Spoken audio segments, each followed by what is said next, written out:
Hi, I'm Kirsty Melmed from Brave Mamas, and welcome to our first episode of Brave Conversations. Permissions that we are going to be giving moms that we ourselves have needed. Feels a bit like I'm inadvertently starting a podcast, which was not my intention, but here we are. Hopefully you find something useful out of this conversation and you get to experience a little bit of the magic sauce that makes up Brave Mamas and what it's like to come to one of our meetups and be part of our very special space for moms in the first few years of motherhood. So, hi. Hello. I am sitting here with two of our founding members, actually, of Brave Mamas, Nicole and Sarah. And we're just going to have a chat about that permission that we all need to ask for help. So, Nicole, Sarah, what stage of motherhood are you at? Tell us a bit about yourself. Do you want to go first? Go for it. Yeah. Okay, cool. I'm Nicole. Yeah, I have two children. I have two little boys. My first is 7. I'm trying to think when I actually joined. He was, like 4? I think so, yes, because 3, Evie 4? was between 1 and 2. Yeah, it's wild. Yeah. So it's been a while. And since then, we've also had our second, who is almost 2. Wow. So 2 very different phases in terms of them. But yes, still very much in the throes of early childhood with my little one. Yes. But yeah, still needing all the support that Brave Mamas brings. Yes, I'm sure. And you, Sarah? I'm Sarah. Hi. I am a mom of 2 girls, 2 lovely, crazy, feral children. I used that word yesterday about Black, that he's feral. It's an accurate word. It makes sense. Yeah. My oldest is 4.5, Charlotte, and my little one is 15 months. 15 months? Yeah, Wow. so almost a year and a half. And then I joined. I was actually thinking about this yesterday. Charlotte was under 1, I think. Oh, wow. Yeah. I think because I met you at another group and you were describing your brave approach. And yeah, that's kind of where it started for me. Yes. And then I think when you opened your membership, then I hopped on. Yes. It's actually really hard to remember. It's been a long time. It's been a long time. Well, I was trying to think if we had worked together already before we met at Brave Mamas or not. Oh my gosh, that's a good question. Yeah. I actually don't know. Anyway. I remember seeing you at Top Tots. I think your class was before mine or after mine or something like that. Yes, that makes sense. Around. Yeah. But also, Brave Mama started quite organically, where we started having meetups, which is when you came. Yes. And then it became a bit more formalized, and then the membership started, and the WhatsApp group came just before that. So yes, that makes sense. Yeah. So it's evolved over the years, which is nice. cool. Yeah. Okay, so we are here today to talk about permission to ask for help, which I think we all know can be quite a tricky thing to do as a woman, but also as a mom in the early years. I feel like there's a lot of pressure to cope on your own. I don't know if you experience that, but I have this thing in my head that tells me I have to prove how capable I am. And to be fair, I've always been like that. Yeah. Had that inner drive to be very independent and very strong and on top of things and coping all the time. But since becoming a mom, I feel like that has been so amplified, and there's this pressure. And some of it is internal, but I also feel like society expects us to just get on with it. It's like, oh, you've been through this completely life-changing thing. Now go home and off you go. Yeah. And just be okay. Totally. So what are your thoughts on that?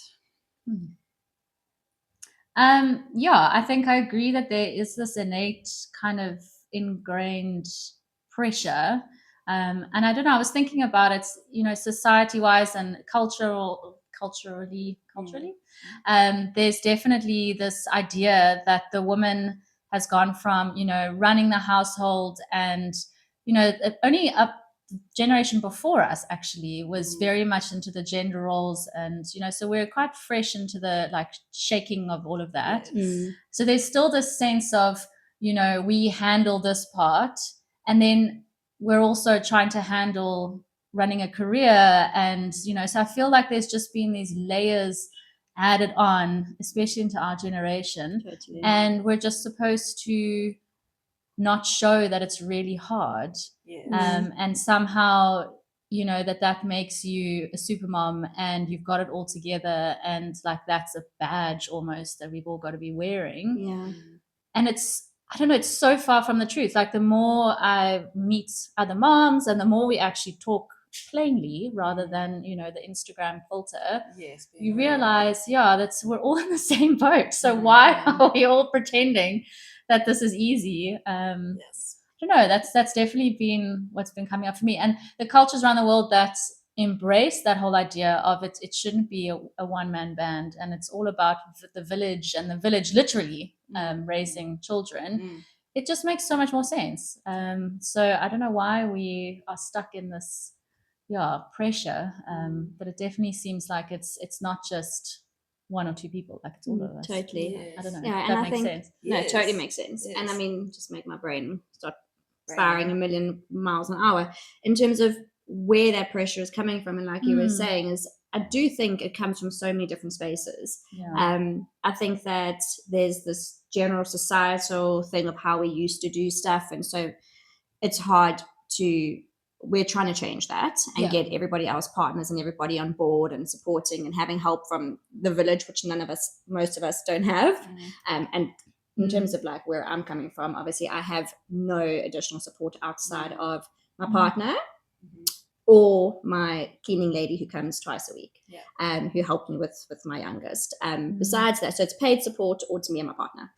We don't have anyone else around. So that's really hard. But where it comes from, I know that I put a lot of pressure on myself.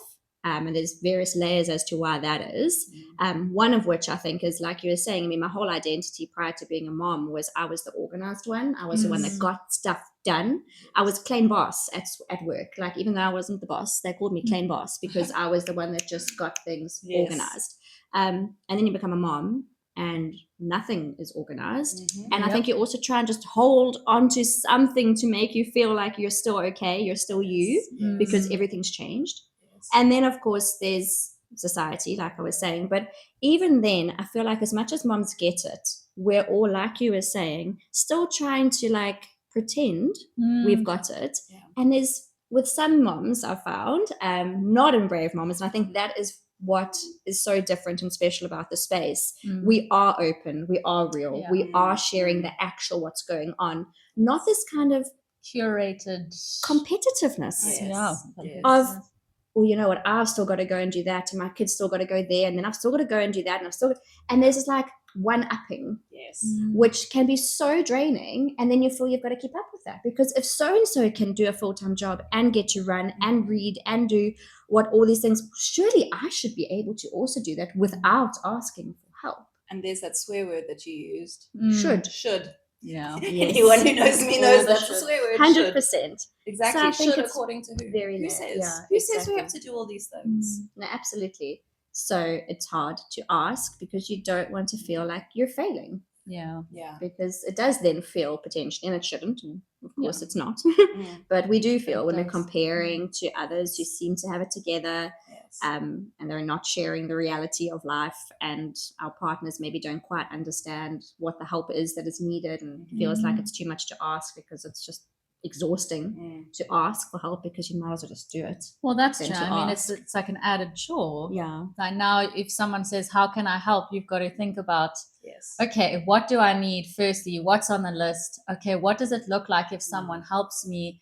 Okay, how does that step by step? And then that's just also really You might as well just tiring. have done it, or not gone to the thing, or whatever the help was. Well, I think we're holding so much, and the expression that was in my head when you started talking, Sarah, was they said we can have it all, but they didn't say have it all at the same time. And I think that is the thing that we've been trying to do, is spread ourselves too thin and hold everything all at once. And even if you just take motherhood by itself, that whole phrase of the mental load of being the default parent, which is actually one of the things that started Brave Mamas, was me talking about that, because I was like, I don't understand.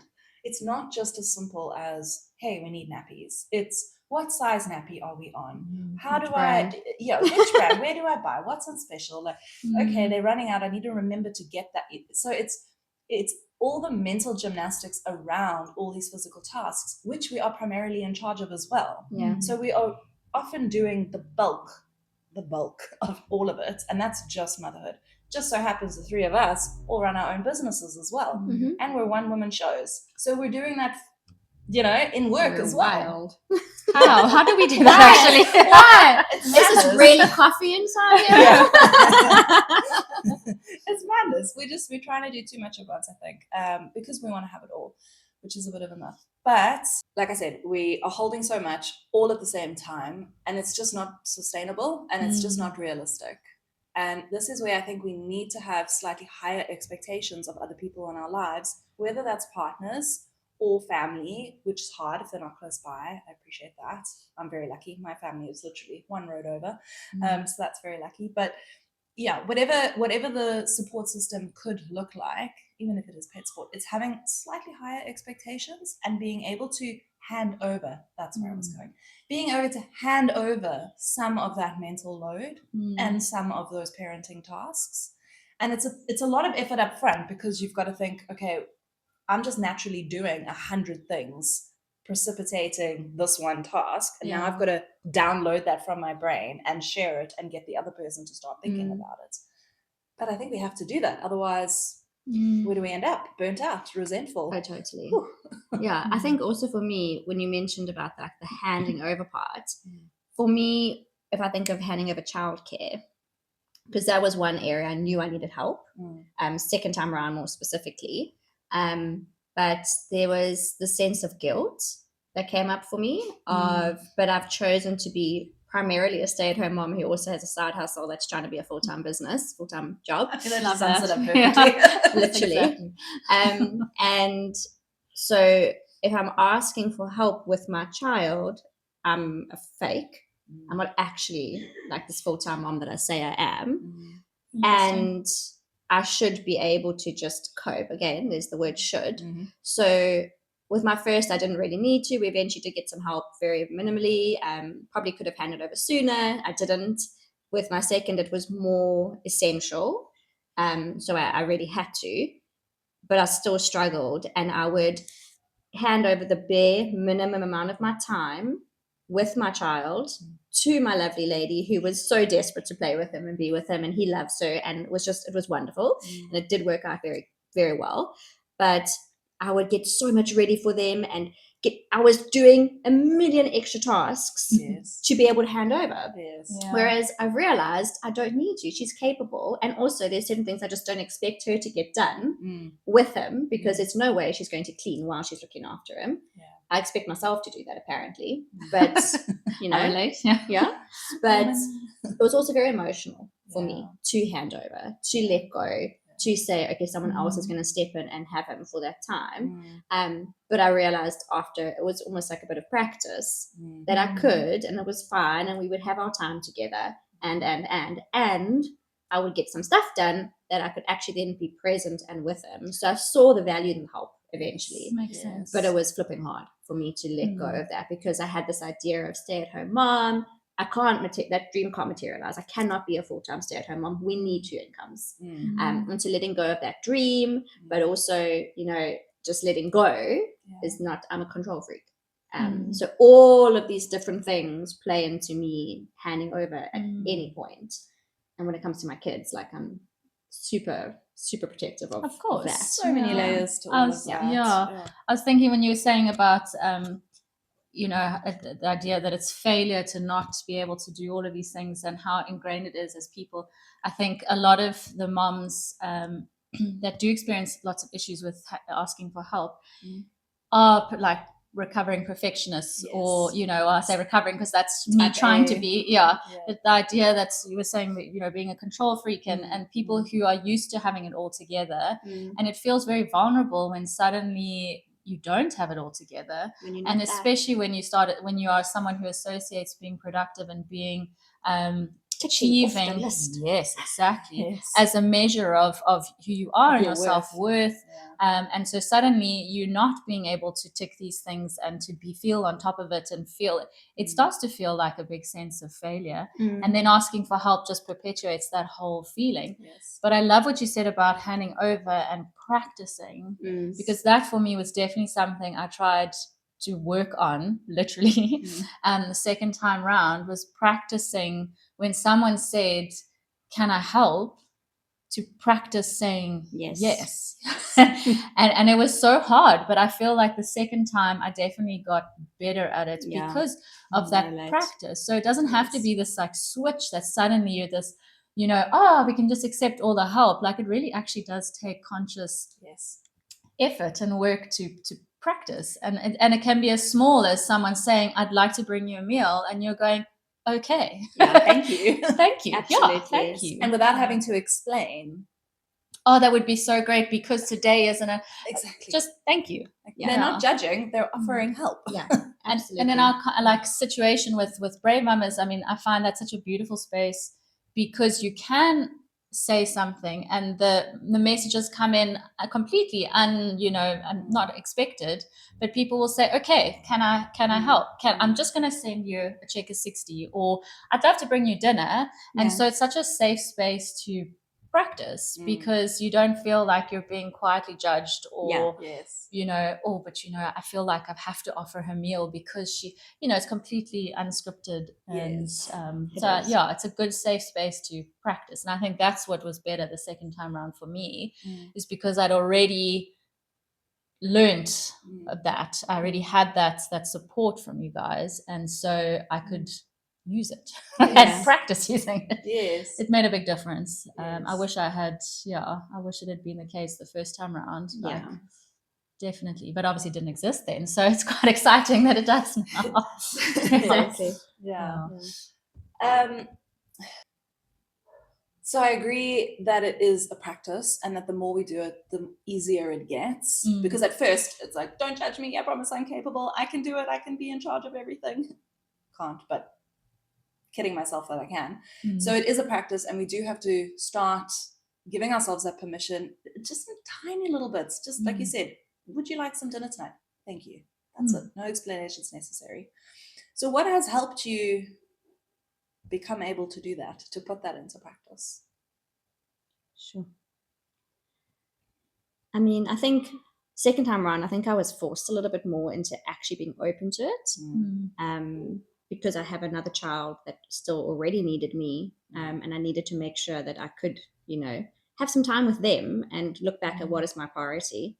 I think a lot, and not to now sound lame and like salesy, but like I think a lot of stuff, I've done so much of work with you in terms of like reparenting and mental load stuff, and there's been a huge awareness for me around how much I've tried to carry, but I haven't got it right yet.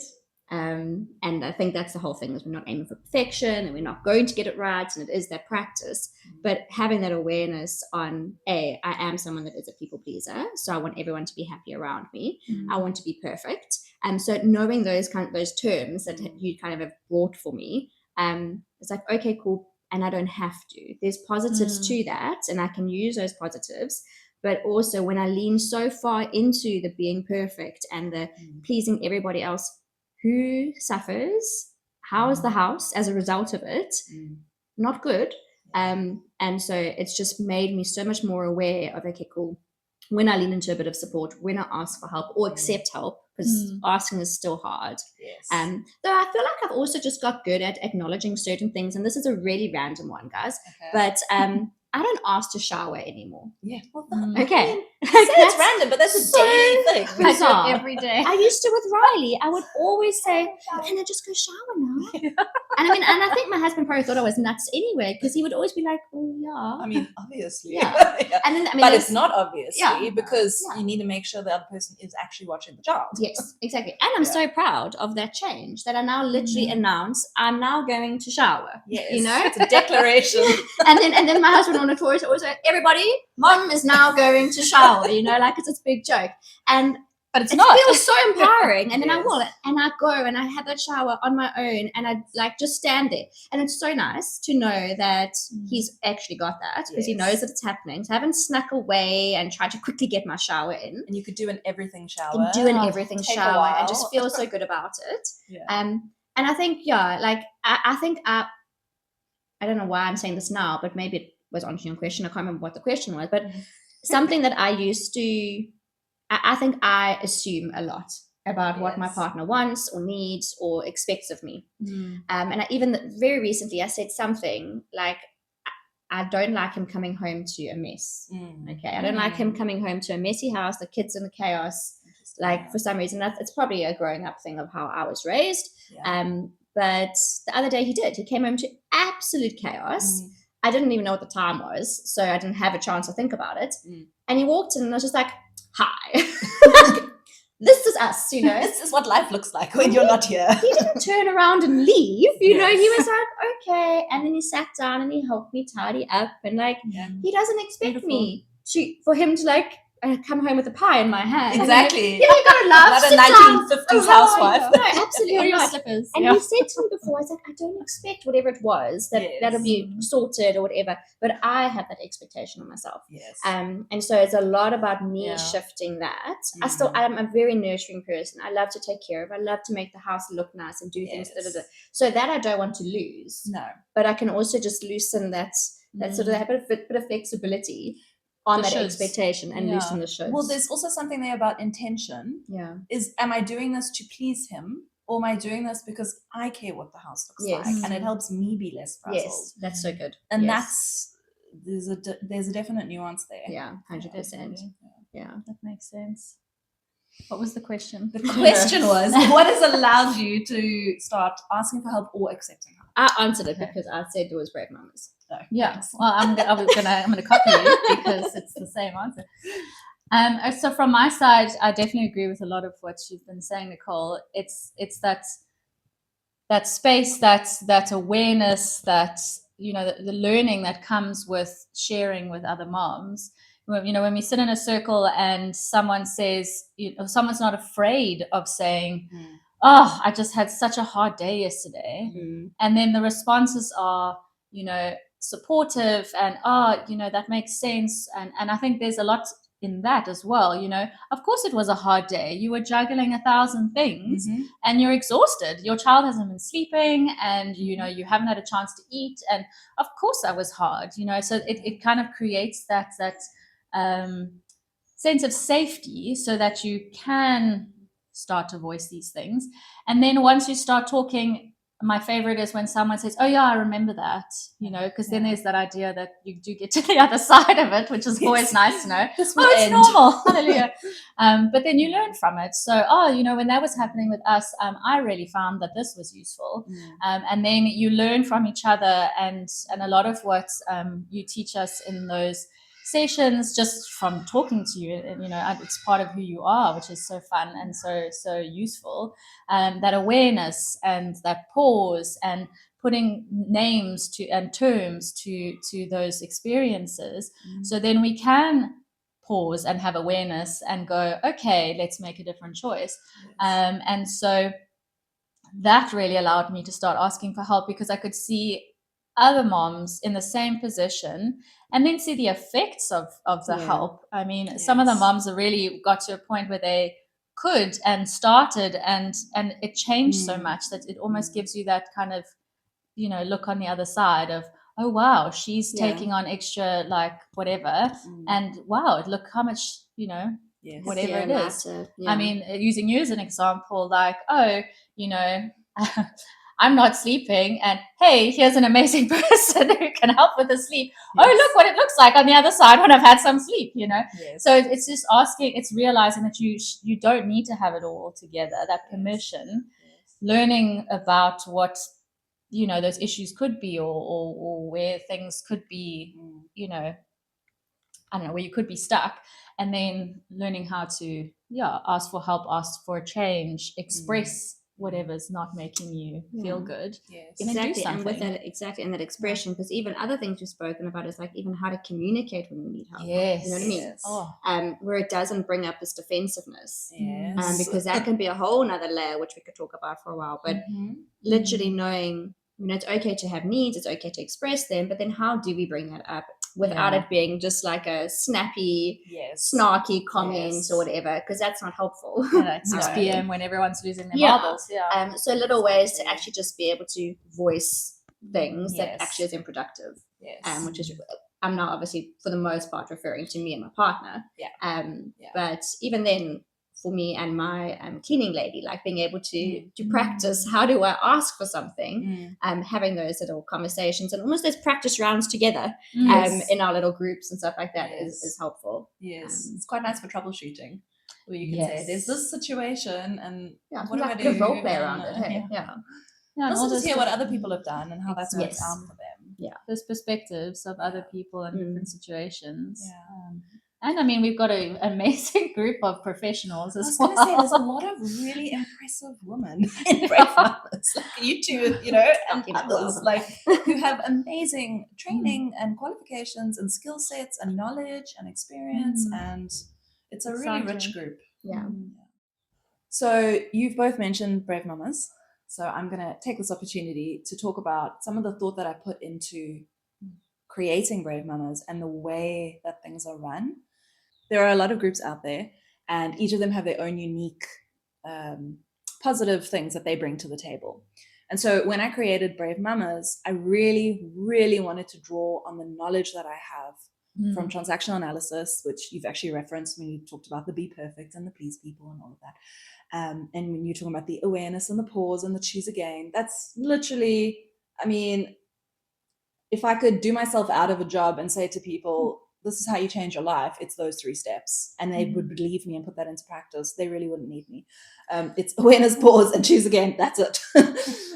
So anyway, so I wanted to take all that knowledge that I have and my experience through coaching, because I've been coaching, this is my 11th year now. Sure. I mean, Brave Mamas has been going for about 3 years or so, I would say. I don't even know exactly. But I've been coaching for a lot longer than that. So I've been supporting people through transitions and doing this personal growth work. And that is so important to me, because I really, really think that's how you learn how to ask for help. That's how you give yourself permission to have difficult conversations, to let the shoulds go. You know, all of that stuff that is helping us on our motherhood journey, we've got to do that personal work in order to be able to do that stuff. So I wanted that to be foundational to Brave Mamas, where this is not just a space where we talk about, you know, which pediatrician is open on a Sunday. Like, what do I do? My child's got their first temperature. Like, you know, if that's useful, fine.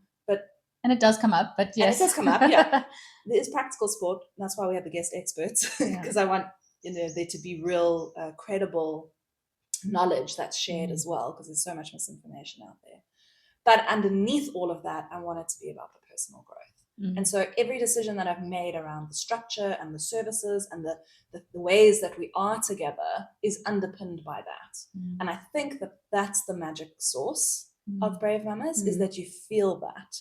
You feel the permission. Every time you come to a meetup, there's permission to be honest, to come as you are, to share openly, to know that you're not going to be judged, and that you're going to be met with compassion that's genuine, wisdom, because we all bring our own bits of experience. And I love that everyone's at slightly different stages. Because then, like you said, you get to learn from someone who's a little bit further ahead than you are, or now you find yourself back at the beginning with the second and you've forgotten. And, you know, so I think there's a lot of thought that I put into it, and it makes me really happy to hear how that impacts you. Basically, I wanted to say that. No, we're very grateful.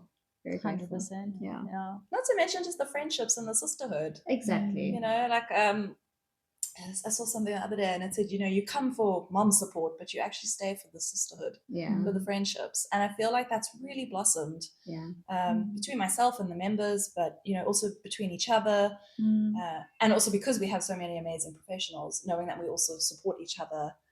Just like as an example, Dr. B, you know, she's one of the Brave Mamas. And so it's so nice to know that when your child needs something, there's someone you can trust and rely on, that you can reach out to. 100%. I remember the first meetup I came to, and you were there, and I was a little bit starstruck.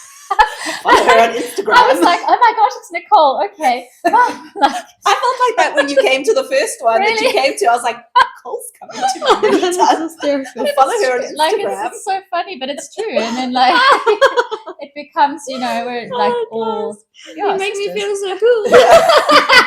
Now I'm just Nicole. Exactly. Like, we're all real. It's nice. It's real real, people. exactly. And that's the thing. It's real. It's real conversations. It's real problems, it's real advice. It's not curated, it's not filtered, it's not. Yeah, and also the other thing about the meetup specifically is when, I mean, obviously within the group there's new people and whatever, but I find even if you attend a meetup, that there'll obviously be one or two that you know from another meetup, but there's potentially going to be someone new joining in that meetup.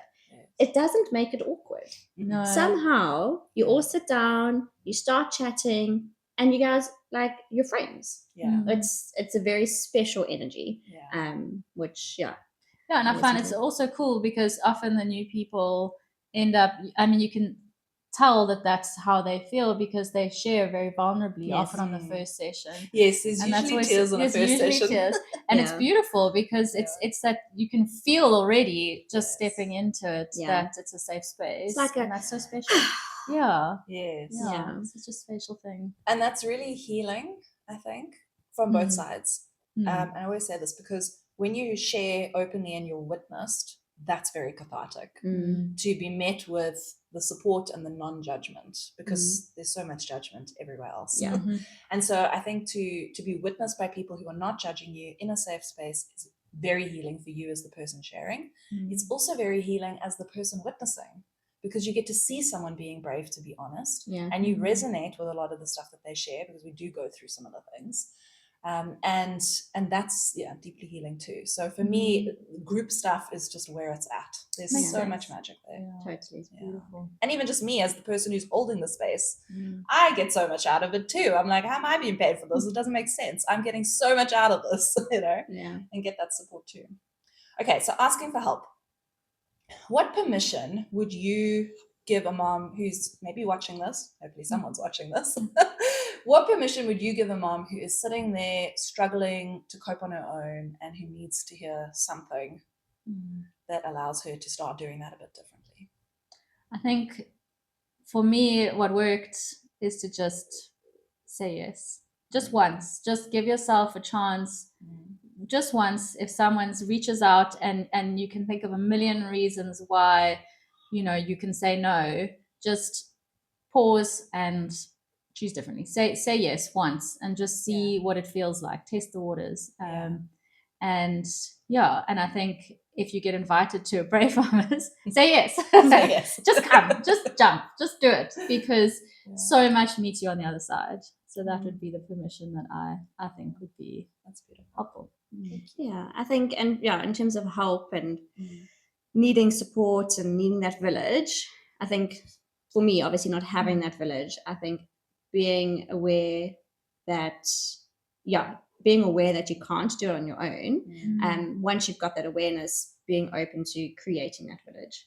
I like that. Yeah. Which is also, it's work. It does take hard. effort. It does take a lot of, you putting Showing in up. time. And finding the village that suits you. And that's really important, which obviously Brave Mamas is very much part of mine. But being open to creating that, and it can be a bit of a cliche. It's like, oh, you're not meant to do it alone, and so you need to create your village. But it's true, because we have become so isolated, and acknowledging that isolation is not how it's meant to be. And who's serving to stay isolated? Exactly. No one. Yes. No lone wolves. No. That was the other thing that I actually wanted to highlight, was the fact that we all share the value of responsive parenting and conscious parenting. And that was really important for me coming in.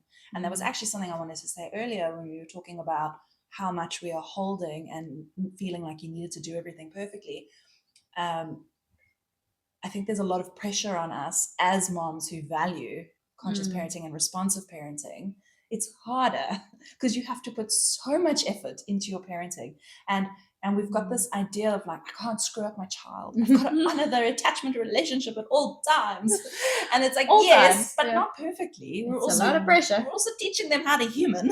Yeah. And humans are not perfect. No, exactly. But so I think the point there as well was wherever you seek support, make sure it's somewhere where it's aligned. Totally. Because That's it just difference. destroys your peace if it doesn't. I mean, that was my experience, and actually the catalyst of starting Brave Mamas was being in a group where it wasn't aligned and finding myself fighting with strangers over WhatsApp, which is hilarious because I'm so conflict averse. But I was like, I have to advocate for these poor babies. And it was disrupting my peace. And I said, if I ever start a group, we're going to share that value. Yeah. And we do. Yeah. So yeah. I know we're meant to be ending off, but you made me think Mm. of something else. Is when you said about being human. Yeah. If you need permission to ask for help and it's too hard to do it for yourself, do it for the little people. Yeah. Because if being able to model to our kids what it looks like to ask for help and that it's okay, then if you need that motivation, then maybe that's what you can use. It's like, okay, it's fine. I want my kids to know it's okay to ask for help, and so I'm going to show them what that looks like. And that is very helpful for me, because Such a good if I'm doing it for my kids, then it's good, right? Yeah, exactly. I'm going to do it for myself, but I'm doing it for my kids. But it is Whatever gets you started. Exactly. It's that extra motivation when you're like, no, actually, wait. Asking for help, and even talking, because my one is obviously a bit older, being able to say to him, hey, I was going to do it like this, but I'm actually thinking we could ask so-and-so to take you to the party, so I don't have to do both things. Like, they're going there anyway. Those small things, which have been so helpful for me, he's now starting to see, okay, it's fine. And then I can ask when I'm stuck at school and my shoe is coming undone and I can't fix that lace, I can ask for help. Small little things. Asking for help is not selfish. No. It actually creates this ripple effect of permission to other people, your kids, your partners, other moms who are watching you model what's possible. Yeah. It's a beautiful thing. I'm just thinking of Evie, who always says, I do it by my own. I'm like, well, you can, but it's also okay if I help you. It's all right. So okay, well, thank you so much. I hope anyone who's watching this gets a feel for what Brave Mamas is about and feels like you can come join us at any time. So just on that note, the Brave Mamas membership only opens up 4 times a year, because I want to have that continuity of, it can be a little bit, it's such a safe and vulnerable space that we need to not have new people joining constantly to have that continuity. So we do it 4 times a year, where we open the doors and we welcome them in, and it's lovely. But we're actually getting close to being at capacity, because something really important about Brave Mamas is to maintain the intimacy. And so I've decided to cap it at 30 moms. And at the moment we're sitting on 25. So technically there's only 5 spots left, but I'm going to take in 6 because one for luck. And so there's only 6 spots left. And so this round of opening up, I'm wondering if we're going to fill all 6 spots. And then it's going to have to be on a waitlist basis. If somebody goes, which they never do, but if somebody goes, then a spot becomes available. Or if there's enough interest, then I don't know, we explore what that looks like. But anyway, the point is, Brave Mamas is open from today until the end of August, or until it sells out. So exciting. Come join us. If anyone wants to come and have conversations like this on a regular basis, then please hit the link, go find out all the details and the particulars and the monthly subscription and all of that, and come and join us. And if you can't make it into the membership for whatever reason, we do have a community group which has got about 150 moms in it, which has a bit of that Brave Mamas magic. It's like a little taster. A little taster, yeah. So you can always start there and see how you get on. And the meetups, by the way, are available to anyone who wants to come and join. But there are so many perks in the membership that are not available to non-members, like the guest expert Q&As, which happen every month. Those are nice. Next month we've got a neurodiversity coach coming in to talk about ADHD. Nice. In ourselves and our kids and our partners undiagnosed. All of our partners are undiagnosed ADHD. So that's going to be fascinating. And the following month in October, we've actually got Dr. Lene LaRue, who's going to come to the meetups. So it's going to be an in-person one, and she's going to talk about burnout. Very cool. On World Mental Health Day, actually. Amazing. So we've got some cool things coming up. So yeah, I would love to have some more moms in the space, make the circle a bit bigger. Yeah. Awesome. All right. Thank you for having this brave conversation with me. Thank you for having us. Yeah, it's been good. And next month we will do it all over again, maybe with 2 other members. We'll just keep rotating and keep sharing those permissions. Awesome. Thank you. Thank you. Bye.